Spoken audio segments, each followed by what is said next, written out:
Je viens de record la vidéo pendant une demi-heure, il n'y avait pas de son. Bien. Bonjour, aujourd'hui on va parler des deux coups principaux aux échecs qui sont E4 et D4. On va voir les vraies différences entre les deux et on va voir pourquoi la plupart des joueurs et les joueurs de club aussi disent souvent que de la merde concernant ces différences-là. Vous allez très vite comprendre. Donc la semaine dernière j'étais à mon club d'échecs et comme ça arrive souvent, il y avait des joueurs qui parlaient d'ouverture entre eux. Et il y en a un des deux qui commençait à dire que E4 c'était plutôt pour les joueurs tactiques et D4 c'était plutôt pour les joueurs positionnels. Et ça, c'est absolument faux. E4 n'est pas plus tactique que D4 et D4 n'est pas plus positionnel que E4.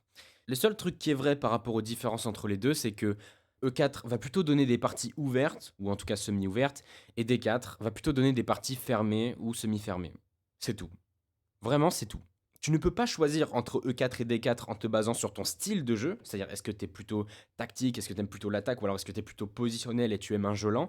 Parce que dans les deux cas, les deux coups permettent de jouer avec tous les styles. Je vais vous expliquer ça juste après, mais ce qui est vrai par contre, c'est que les ouvertures avec D4, c'est souvent plus fermé.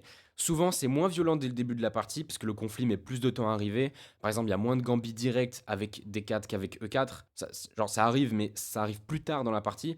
Donc la confrontation entre les deux camps sur D4, elle est un petit peu plus retardée. C'est-à-dire que d'abord on se développe, on sort les pièces, on s'installe, on rock, et ensuite on se met sur la gueule. Alors qu'avec D4, le danger, il est souvent là dès les premiers coups. Il peut y avoir des menaces super tôt, des trucs à calculer, des machins, des échecs. Alors qu'avec D4, il faut attendre un peu plus que la partie s'installe. C'est donc les deux trucs qui différencient E4 et D4. C'est les deux seuls trucs. D4, c'est en général plus fermé et plus tranquille au début. C'est tout. Donc si tu aimes attaquer, si tu aimes le jeu agressif, les tactiques, etc., tu peux parfaitement jouer des 4. Et à l'inverse, si tu aimes un jeu beaucoup plus lent, avec des plans, une stratégie, des faiblesses à créer et à attaquer, bref, un jeu plus positionnel, tu peux aussi parfaitement jouer E4. Regarde la française d'avance, les siciliennes fermées, tout ce qui va être Rossolimo, les carocanes d'avance, d'échange qui sont positionnels, l'espagnol fermé, la Giuco Piano. Regardez la Giuco Piano, donc E4-5, cavalier F3, cavalier C6. Fou C4, fou C5. Et ça, c'est un truc qui est très très très très très lent. Donc, on va jouer C3. Et en fait, avec les blancs, ici, on veut pas attaquer sauvagement l'adversaire. Ici, on veut construire un jeu qui va être lent et qui va être beaucoup plus positionnel que la plupart des ouvertures avec D4. On veut jouer cavalier D2, petit roc, tour E1, cavalier F1, cavalier G3, peut-être venir en F5, un jour pousser D4 et dominer le centre. C'est ça le plan des blancs. Et c'est super lent, c'est super positionnel. Il y a les mêmes idées avec l'espagnol fermé, qui est une des ouvertures les plus jouées sur E4, ce qui prouve que E4, selon le répertoire que tu choisis, peut parfaitement t'autoriser à jouer des ouvertures positionnelles. A l'inverse, sur D4, tu peux avoir des ouvertures méga agressives. Genre le système Jobava, où tu vas jouer cavalier C3 fou F4, et où il y a des E3, F3, G4 très vite quand le fou sort en F5, ça c'est pas du tout tranquille. Le Gambidam classique. Donc le Gambidam classique, et disons la variante d'échange qui va donner une structure Carlsbad. Bon, bah là-dessus, fou G5 c'est le coup principal, et on va arriver à un moment où les blancs vont devoir choisir le plan qu'ils préfèrent. Donc on va venir là, et ici les blancs ont plusieurs plans. Le premier plan c'est de jouer cavalier F3, et c'est super connu, c'est de faire une attaque de minorité. Donc en fait on va pousser ces deux pions ici pour arriver à jouer B5 et à créer une faiblesse sur cette chaîne là. Un autre type de plan qui est vraiment trop cool et que j'ai joué pendant plus d'un an, c'est en fait tu vas jouer cavalier E2 ici, et c'est curieux, mais le but c'est que tu vas faire F3, E4, et en fait tu vas prendre tout le centre, et ça va te permettre, après le petit roc, d'avoir tes deux tours en E1 et F1, ou alors en D1 et E1, ou D1 et F1, au choix en fait, pour un jour pousser au centre et être le roi du pétrole. Et le troisième plan ici, c'est de partir pour un grand rock dans le Gambidam. Et ça a été beaucoup joué par Alexander Alekhine. Et je crois d'ailleurs que c'est le système Alekhine dans le Gambidam d'échange. Et si vous voulez, vous irez checker les parties d'Alekhine sur ce système. Et si vous voulez, vous irez checker les parties d'Alekhine sur ce système, mais c'est un truc de fou. C'est-à-dire que le but, c'est juste d'atomiser le roi noir, parce que évidemment, ça fait des rocs opposés. Évidemment, c'est le bordel, surtout quand c'est Alekhine qui joue, et je vous garantis que ce système-là, c'est un système qui est parfaitement jouable, qui est sur D4, et qui va te donner des rocs opposés à chaque partie, genre des rocs opposés sur D4. Et ce Gambidam d'échange, là, c'est un parfait exemple qu'en fait, selon le répertoire que tu choisis, tu peux très bien avoir des parties d'attaque ou alors des parties positionnelles selon ce que tu décides de jouer. Mais tu peux en avoir sur E4 comme sur D4. Autre exemple, il existe des gambits sur D4. Bon, est-ce que vous connaissez le gambit Botvinnik? Alors c'est dans la Slave, donc je vais juste jouer les premiers coups de la Slave. Et ici, après E6, le coup c'est fou G5. Le truc c'est que fou G5 perd ce pion à tout jamais, parce que normalement tu joues E3 pour que si jamais ils te prennent, tu reprends avec le fou C4. Sur fou G5, les noirs peuvent prendre le pion et auront le temps de le protéger. Donc toi, tu joues E4 puisque le pion D5 est parti. B5, E5, le cavalier est cloué. Donc là, il y a H6, le fou recule, G5. Et là, tu sacrifies, cavalier prend G5, prise, pour récupérer le cavalier. Là, on est au 10e coup d'une Slave. Hein. Est-ce qu'on est sur une ouverture tranquille? Je ne suis pas sûr. Et donc maintenant, regardez la main line. Cavalier D7 pour protéger. G3 parce que tu veux sortir ton fou. Fou B7, fou G2, dame B6. Maintenant, on prend. Grand roc, petit roc, C5, D5, B4. Ça, il me semble que c'est la ligne la plus théorique du gambit de Botvinnik, ou en tout cas la plus connue. Et selon moi, je sais pas vous, mais selon moi, ça ressemble pas à une partie calme. Surtout que là, je me souviens de ce coup, il faut jouer tour B1. Et en fait, s'ils prennent le cavalier, eh ben ils peuvent pas, parce que là, la dame est attaquée, il y a le fou derrière. Et donc si la dame recule, en fait, il va y avoir tour prend. Et sur dame prend, il y aura ça. Donc juste pour montrer, vu qu'il y a le fou en G2, ça nous permet de prendre en E6, on va récupérer ça derrière et ça va être le bordel. Ils peuvent encore moins prendre avec le roi, vous imaginez pourquoi. Et donc, c'est juste un carnage absolu dans la Slave.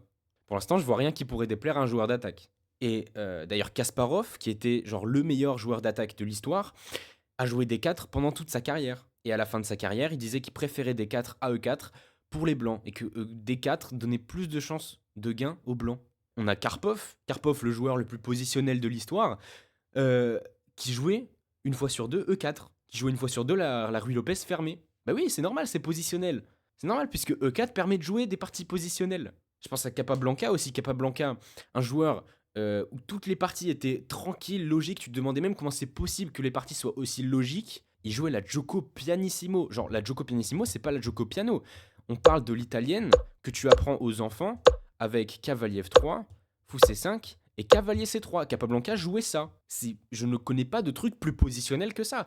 Et pourtant, c'est sur E4. Et les parties étaient incroyables. Pareil dans l'exemple inverse, Mikhail Tal qui était le mec qui sacrifiait sa dame à chaque partie pour gagner et faire un mat du turfu, le mec a joué D4. Il jouait principalement E4, mais il y a eu des parties où il a joué D4 et où c'était incroyable. Tal Hecht, regardez cette game, je crois que c'est Tal Hecht en 1900, je sais plus combien. Donc D4, cavalier F6, j'ai passé les coups rapidement, mais c'est Mikhail Tal avec les blancs. Et c'est une espèce de West indienne, un peu Nimzo, un peu West indienne. Bon bref, il va échanger le cavalier en C3 et il va jouer F3. Bon, ok, voilà, les premiers coups, rien à dire. Alors, ici, il joue cavalier F8, probablement pour le mettre en E6 ou en G6, le réorienter vers D4 ou F4, je sais plus trop. Et là, les blancs auraient pu jouer petit roc, auraient pu décider de faire comme les noirs et jouer cavalier F1, cavalier E3, le recycler quelque part. Metal joue un coup vraiment talesque, quoi, on peut dire, et il joue C5. Donc il sacrifie un pion. Il y a eu des prends. Et l'idée de Tal, c'était d'attirer la dame sur E5. Bon, il a fait échec, C6. Petit roc maintenant. Cavalier G6, attaque le fou. Bon, les noirs préparent le roc. Dans la foulée, ils gagnent un temps. On comprend un peu.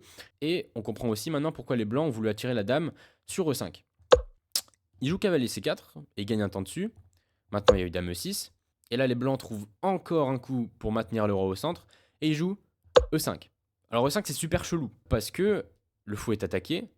Les noirs peuvent toujours envoyer un B5 et faire une fourchette qui serait super pénible. Et donc là, Mikhail Tal, il a dû bien calculer, je pense, avant de jouer E5. Parce qu'effectivement, les noirs jouent B5 et attaquent maintenant le fou, le cavalier, la dame. Alors, ils auraient pu peut-être jouer dame B3, les blancs, pour se dire, ok, s'il prend le cavalier, je prends le fou et j'attaque la tour derrière, donc il n'y a pas le temps de prendre le fou en D3. Mais bon, évidemment, c'est Tal. Évidemment, il n'a pas joué dame B3. Et évidemment, il a sacrifié la dame. Donc là, on a le fou blanc attaqué, le cavalier aussi, la dame aussi, c'est le bordel, et on sort d'une Nimzo indienne. Donc les noirs ont pris la dame, il y a eu F prend G7, tour G8, fou F5, maintenant un deuxième sacrifice de Tal, et en fait il sacrifie les deux pièces en même temps, donc ça me prend un double truc, c'est super stylé. Alors le fou n'est pas vraiment prenable, parce qu'il y aurait cavalier D6, qui ferait une fourchette entre les deux, et bon, même si les noirs restent à égalité au niveau matériel, gagnent même un pion, En fait, c'est vraiment pas ouf comme position avec les noirs parce que c'est cavalier contre fou. Et ok, il y a des pions sur les deux ailes. Le fou pourrait sembler plus fort, mais la vérité, c'est que le cavalier va pouvoir exploiter toutes ces faiblesses de pions qui volent. Et c'est pas terrible pour les noirs. C'est pour ça que les noirs n'ont pas fait ça. Ils auraient aussi pu prendre en C4. Le problème, c'est qu'il y aurait eu tour E1. Maintenant, dame E6, c'est le seul coup. Et là, il y aurait eu, bon, il y aurait eu ça, il y aurait eu ça, ça. Ça aurait été un carnage. Bon, là, disons fou G3, roi C8, fou F7. Et en fait, là, c'est fini. Parce que si les noirs prennent en G7, il y aurait eu fou prend E6. Et bon, disons que quand tour D7, c'est le seul coup, ça sent un peu choco-banane. Donc il y a eu fou prend E6. Fou A6, c'est joué parce que si les noirs récupèrent, il y a une fourchette.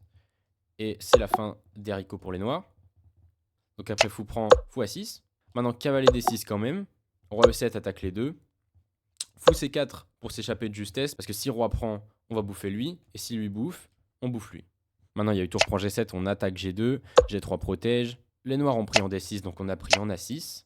Et maintenant, les blancs ont l'avantage, parce que le fou est meilleur, le jeu il est ouvert, il y a des pions sur les deux ailes, tout ça c'est la base. Mais aussi ce qui compte, c'est que les îlots de pions des noirs sont parfaitement dégueulasses. Et du coup, ça va être vraiment trop dur de protéger toutes les faiblesses. Évidemment, Tal, qui était pas seulement fort pour sacrifier ses dames, mais aussi fort pour jouer aux échecs en général, a facilement conclu. Donc là, les noirs perdent un pion. Il récupère, cavalier D5, il a échangé. Il a gardé les tours qui ont pu torturer tous les pions noirs. Et après quelques coups, il y avait juste beaucoup trop de faiblesse dans le camp noir. Il a réussi à monter un pion. Le pion est passé. Et après un petit échange de tours. Et roi F4. Tour G5 provoque un abandon. Mesdames et messieurs, voici une partie avec D4. Donc finalement, tu peux pas vraiment choisir entre E4 et D4 en te basant uniquement sur si tu préfères attaquer, si tu préfères la tactique ou si tu préfères un jeu positionnel, parce que les deux offrent des possibilités variées. Donc à mon avis, tout est une question de préférence, mais si t'aimes les positions fermées avec une montée progressive du conflit, alors D4 pourrait te convenir, mais si tu préfères que le danger, que l'action démarre rapidement et qu'il y ait du conflit dès les premiers coups, E4 est sûrement fait pour toi. Mais par contre, le truc important, c'est de dire que E4 c'est tactique et que D4 c'est positionnel, c'est de la merde. La prochaine fois qu'un mec vous dit ça, vous pourrez lui rire au nez. C'est n'importe quoi. Au pire, si vous ne savez pas, vous jouez G4. Bonne journée, bonne soirée, bonne nuit, bon après-midi, bon week-end et à lundi.